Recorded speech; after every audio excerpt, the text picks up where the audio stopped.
Chitradurga police inspector Varuna love sex dhokha FIR ದಾಖಲಾಗುತ್ತಿದ್ದಂತೆ RSI Varun Kumar ನಾಪತ್ತೆ. ಚಿತ್ರದುರ್ಗ ಸಶಸ್ತ್ರ ಮೀಸಲು ಪಡೆಯ ಪೊಲೀಸ್ ಇನ್ಸ್ಪೆಕ್ಟರ್ DAR ವಿಭಾಗದ ಆರ್ಎಸ್ಐ ವರುಣ್ ಕುಮಾರ್ ಪ್ರೀತಿಸಿ ಮದುವೆ ಆಗುವುದಾಗಿ ನಂಬಿಸಿ ಯುವತಿಗೆ ಕೈಕೊಟ್ಟ ಆರೋಪ ಎದುರಿಸುತ್ತಿದ್ದಾರೆ. ಯುವತಿ ಜೊತೆ ನಿರಂತರ ಲೈಂಗಿಕ ಸಂಬಂಧ ಬೆಳೆಸಿ ಮೋಸ ಮಾಡಿದ ಹಿನ್ನೆಲೆಯಲ್ಲಿ ಮಹಿಳಾ ಪೊಲೀಸ್ ಠಾಣೆಗೆ ಯುವತಿ ದೂರು ನೀಡಿರುವ ಘಟನೆ ತಡವಾಗಿ ಬೆಳಕಿಗೆ ಬಂದಿದೆ. ಮಹಿಳಾ ಪೊಲೀಸ್ ಠಾಣೆಯಲ್ಲಿ ವರುಣ್ ಕುಮಾರ್ ವಿರುದ್ಧ ಎಫ್ಐಆರ್ ದಾಖಲಿಸಿ ನ್ಯಾಯಕ್ಕಾಗಿ ಚಿತ್ರದುರ್ಗ SP ರಂಜಿತ್ ಕುಮಾರ್ಗೆ ಯುವತಿ ಮನವಿ ಮಾಡಿದ್ದಾಳೆ. ದಾವಣಗೆರೆ ಮೂಲದ ಪೂರ್ಣಿಮಾ ಸಂತ್ರಸ್ತೆ ಯುವತಿಯಾಗಿದ್ದು ಕಳೆದ 1 ವರ್ಷದ ಹಿಂದೆ ಇಬ್ಬರಿಗೂ ಇನ್ಸ್ಟಾನಲ್ಲಿ ಪರಿಚಯವಾಗಿತ್ತು. ಬೆಂಗಳೂರು ಖಾಸಗಿ ಕಂಪನಿಯಲ್ಲಿ ಕೆಲಸ ಮಾಡುತ್ತಿದ್ದ ಪೂರ್ಣಿಮಾ ಪೊಲೀಸು ತರಬೇತಿಗೆ ಬೆಂಗಳೂರಿಗೆ ತೆರಳಿದ್ದ ವರುಣ್ ಕುಮಾರ್ ಇಬ್ಬರು ಪರಸ್ಪರ ಒಪ್ಪಿ ಪ್ರೀತಿ ಮಾಡ್ತಿದ್ರಂತೆ. ವರುಣ್ ಕುಮಾರ್ ಯುವತಿಯನ್ನ ಲೈಂಗಿಕವಾಗಿ ಬಳಸಿಕೊಂಡು ಗರ್ಭಿಣಿ ಮಾಡಿದ ಆರೋಪ ಎದುರಿಸುತ್ತಿದ್ದು ಆರ್ಎಸ್ಐ ವರುಣ್ ಕುಮಾರ್ ಕೂಡಲೇ ಮದುವೆ ಆಗುವಂತೆ ಯುವತಿ ಒತ್ತಾಯ ಮಾಡಿದಾಗ ವರುಣ್ ಕುಮಾರ್ ಗರ್ಭಪಾತ ಮಾತ್ರೆ ನೀಡಿದ್ದಾನೆ.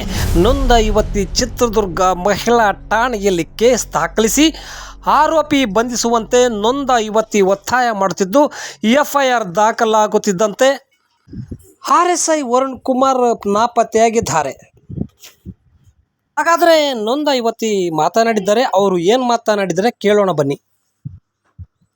ಸರ್, ವರುಣ್ ಅನ್ನೋ ಹುಡುಗನ ಲವ್ ಮಾಡ್ತಾ ಇದ್ದೆ ನಾನು. ವರುಣ್ ಕುಮಾರ್ ಅಂತ, ಅವನು RSI, ಅವನು ಪ್ರೊಫೆಷ್ನರಿ ಸಬ್ ಇನ್ಸ್ಪೆಕ್ಟ್ರು. ಅವ್ನು ಬಂದುಬಿಟ್ಟು ಚಿತ್ರದುರ್ಗದಲ್ಲೇ ಇರೋದು. ಅವನಿಲ್ಲಿ ಚಿತ್ರದುರ್ಗ DR ಹೆಡ್ ಕ್ವಾರ್ಟ್ರಲ್ಲೇ ಇರೋದು. ಅವನದು ಊರು ಬಂದು ದಾವಣಗೆರೆ. ನಾನು ಕೂಡ ದಾವಣಗೆರೆಯಲ್ಲೇ, ಬಟ್ ನಾನು ವರ್ಕ್ ಮಾಡ್ತಾ ಇದ್ದಿದ್ದು ಬಂದು ಬೆಂಗಳೂರಲ್ಲಿ ಖಾಸಗಿ ಕಂಪ್ನಿಲಿ ನಾನು ವರ್ಕ್ ಮಾಡ್ತಾ ಇದ್ದಿದ್ದು. ಅವನು ಟ್ರೈನಿಂಗಿಗೆ ಬಂದಾಗ ಇಬ್ಬರಿಗೂ ಪರಿಚಯ ಆಗಿ ಇನ್ಸ್ಟಾಗ್ರಾಮಲ್ಲಿ ಇಬ್ಬರು ಮಾತಾಡಿಕೊಂಡು ಹಾಗೆ ಇಬ್ಬರದು ಸಲಿಗೆ ಎಲ್ಲ ಸ್ನೇಹ ಆಗಿ ಮತ್ತು ಅದು ಪ್ರೀತಿ ಕನ್ವರ್ಟ್ ಆಗಿ ಇಬ್ಬರು ಮುಂದುವರೆದ್ವಿ ಸರ್. ಮುಂದುವರೆದ ನಂತರ ಅವನು ಲವ್ ಮಾಡ್ತಾ ಇದ್ದ. ಲವ್ ಮಾಡುವಾಗ ಒಂದು ಸ್ವಲ್ಪ ದಿನ ಗ್ಯಾಪ್ ಆಗಿ ಆಮೇಲೆ ವರದಕ್ಷಿಣೆ ವಿಚಾರವಾಗಿ ಸ್ವಲ್ಪ ಮಾತುಕತೆ ಆಯಿತು. ಅವನೇನು ನಿಮ್ಮ ಮೇಲೆ ಅತ್ಯಾಚಾರ ಮಾಡಿದ್ನಾ ಅಥವಾ ನಂಬಿಸಿ ಆಮೇಲೆ ನನ್ನ ರೂಮಿಗೆ ಕೂಡ ಬಂದಿದ್ದ. ನನ್ನ ರೂಮಿಗೆ ಕೂಡ ಬಂದು ಇಲ್ಲ ಮದುವೆ ಆಗ್ತೀನಿ, ನೀನೇನು ಹೆದರಬೇಡ ಅಂತೇಳ್ಬಿಟ್ಟು ನಂಬಿಸಿ ಇಬ್ಬರು ನಡುವೆ ದೈಹಿಕವಾಗಿ ಇಬ್ಬರು ನಡುವೆ ಎಲ್ಲ ನಡೆದೋಗಿತ್ತು ಸರ್. ಅದಾದಮೇಲೆ ಕ್ವಾರ್ಟರ್ಸಿಗೆ ನಾನು ಊರಿಗೆ ಹೋಗ್ತೀನಿ ಅಂತ ಅಂದರೆ ಅವ್ನು ಇಲ್ಲೇ ಇಳಿಸ್ಕೊಳ್ಳೋಣ. ಯಾಕೆಂದರೆ ಇರೋ ಒಂದಿನ ರಜದಲ್ಲಿ ನನಗೆ ಹೋಗಿ ಬರೋಕ್ಕಾಗ್ತಿರ್ಲಿಲ್ಲ. ಹಾಗಾಗಿ ಇಲ್ಲೇ ಕ್ವಾರ್ಟರ್ಸಿಗೆ ಕರ್ಸ್ಕೊಂಡು ಹೋಗೋನು. ಅವನು ಬಸವೇಶ್ವರ ನಗರದಲ್ಲಿ ಕ್ವಾರ್ಟರ್ಸ್ ಇದೆ, ಪೊಲೀಸ್ ಕ್ವಾರ್ಟರ್ಸು. ಅಲ್ಲಿಗೆ ನನಗೆ ಕರ್ಸೋನು. ಅಲ್ಲಿಗೆ ಮದುವೆ ಆಗ್ತೀವಲ್ಲ, ಯಾಕೆ ಹೆದರಬೇಕು ಅಂತೇಳಿ ಎಲ್ಲರ ನಡುವೆನೂ ರಾಜಾರೋಷವಾಗಿ ನನಗೆ ಕ್ವಾರ್ಟರ್ಸಿಗೆ ಕರ್ಕೊಂಡು ಹೋಗೋನು ಸರ್. ನೈಟ್ ಕರ್ಕೊಂಡು ಹೋಗೋನು. ತಿರುಗ್ದ ಮಾರನೇ ದಿನ ನೈಟ್ ನನಗೆ ಬಸ್ ಹತ್ಸೋನು ಅವನೇ. ಆಮೇಲೆ ಬೇಡ ವರುಣ್, ಮದುವೆ ಆಗೋಕ್ಕಿಂತ ಮುಂಚೆ ಎಲ್ಲ ಏನು ಅಂತಂದರೆ ನಿನಗೆ ನಂಬಿಕೆ ಇಲ್ವಾ, ನಾನು ಕ್ವಾರ್ಟರ್ಸಿಗೆ ರಾಜಾರೋಷವಾಗಿ ಕರ್ಕೊಂಡು ಬಂದಿದ್ದೀನಿ ಅಂದಮೇಲೆ ನಾನು ಇನ್ನೊಂದು ಮದುವೆ ಆಗ್ತೀನಿ ಅಂತೇಳ್ಬಿಟ್ಟು ಅಲ್ಲೂ ಕೂಡ ಇಬ್ಬರು ದೈಹಿಕವಾಗಿ ಇಬ್ಬರು ಕೂಡ ಸೇರಿದ್ದೀವಿ. ಆಮೇಲೆ ಅವ್ರ ಅಪ್ಪ ಅಮ್ಮಗೂ ಕೂಡ, ಅವ್ರ ಅಪ್ಪನ ಹೆಸರು ನಾಗರಾಜ್ ಅಂತೇಳಿ, ಅವ್ರ ಅಪ್ಪ ಅಮ್ಮ ಕೂಡ ಮೀಟ್ ಮಾಡಿಸಿ ಮದುವೆ ಮಾಡ್ಕೊಳ್ತೀನಿ ಅಂತ ಹೇಳಿ ಹೋಟೆಲಿಗೆಲ್ಲ ಕರ್ಕೊಂಡು ಹೋಗಿದ್ದಾನೆ ಸರ್. ಹೋಟೆಲಲ್ಲೆಲ್ಲ ಪರಿಚಯ ಮಾಡಿಸಿ ಇಬ್ಬರು ಫ್ಯಾಮಿಲಿಯೆಲ್ಲ ಕೂತ್ಕೊಂಡು ಜೊತೇಲಿ ಊಟ ಮಾಡಿದ್ದೀವಿ, ಎಲ್ಲ ಆಗಿದೆ. ಎಲ್ಲ ಆದಮೇಲೂ ಕೂಡ ಆಮೇಲೆ ಬರ್ತಾ ಅವ್ರ ಮನೆಯಲ್ಲಿ ವರದಕ್ಷಿಣೆ ಕೊಟ್ಟು ಮದುವೆ ಮಾಡ್ತಾರೆ ಕೇಳು ಅಂತ ಹೇಳೋದು. ಆಮೇಲೆ ಇವನು ವರದಕ್ಷಿಣೆ ವಿಚಾರವಾಗಿ ನೀನು ಇಷ್ಟಪಟ್ಟಿಲ್ಲ ನನ್ನನ್ನು, ಈಗ ವರದಕ್ಷಿಣೆ ಮ್ಯಾಟ್ರ್ ತೊಗೊಂಡು ಬರ್ತಾ ಇದೆಯಾ, ಯಾಕೆ ವರುಣ್ ಅಂತ ಕೇಳಿದ್ದಕ್ಕೆ ಇಲ್ಲ ಮನೆಯಲ್ಲಿ ಈ ಥರ ನಾನು ಮನೆ ಬೇರೆ ಕಟ್ತಾ ಇದ್ದೀನಿ ಅಂತ ಹೇಳ್ಬಿಟ್ಟು ನನಗೆ ಸುಮಾರು ರೀಸನ್ಗಳನ್ನ ಹೇಳ್ದೆ ಬಿಡಲಿಕ್ಕೆ.